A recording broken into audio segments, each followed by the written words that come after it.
Nuneaton is the largest town in Warwickshire and is famous as the home of film director Ken Loach, TV presenter Larry Grayson, and the 19th century author Marian Evans, later to become George Eliot.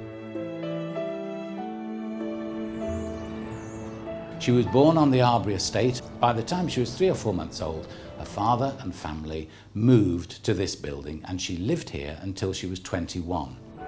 The Griffon House Hotel is on the main roundabout that leads into Nuneaton. Nowadays, it is a popular beefeater restaurant, but in Marian's day, the building was somewhat different.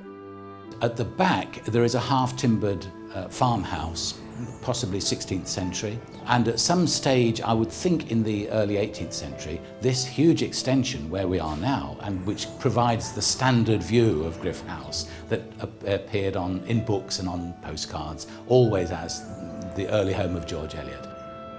She went to school locally at a little school in Attleborough and then another school in Nuneaton before going to a very good school in Coventry, and Marian shone there, but she had to leave in 1836 because her mother was dying of breast cancer. And so she had to come back here and help to run this building, help to make sure that the farm ran efficiently.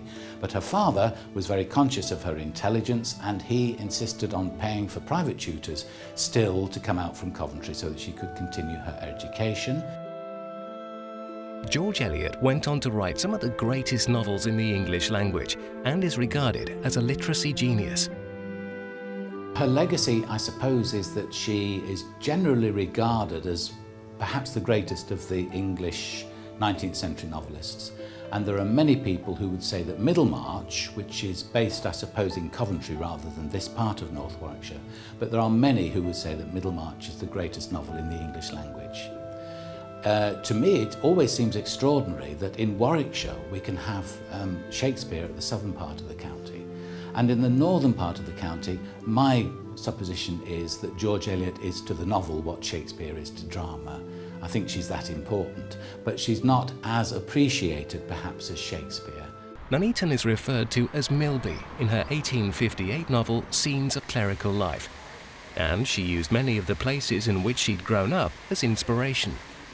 The most important, I suppose, in the town centre is St Nicholas Parish Church, which Marian Evans would have known, and it features quite heavily in the third of her Scenes of Clerical Life called Janet's Repentance.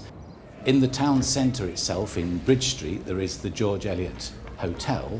That's only been called the George Eliot Hotel for about the last 30 years. Originally, it would have been the Bull, and it was a very popular hostelry. In Scenes of Clerical Life, again in Janet's Repentance, it's the pub that Janet's drunken husband, who is the lawyer, frequents and ferments a lot of the trouble that takes place in the town of Milby, which was George Eliot's name for Nuneaton.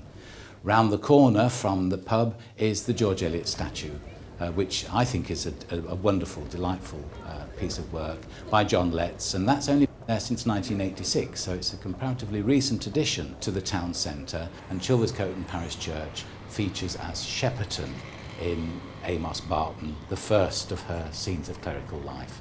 And many of her family, her mother and her father and her brother, are all buried at Chilverscoaton Parish Church. Opposite is what is now Chilverscoaton Heritage Centre, but was the Chilverscoaton Free School. In George Eliot's Scenes of Clerical Life, the schoolmistress who lived there came across and supported Millie Barton when she was dying. And the Heritage Centre itself feels that it has strong links with George Eliot and that part of Nuneaton's heritage.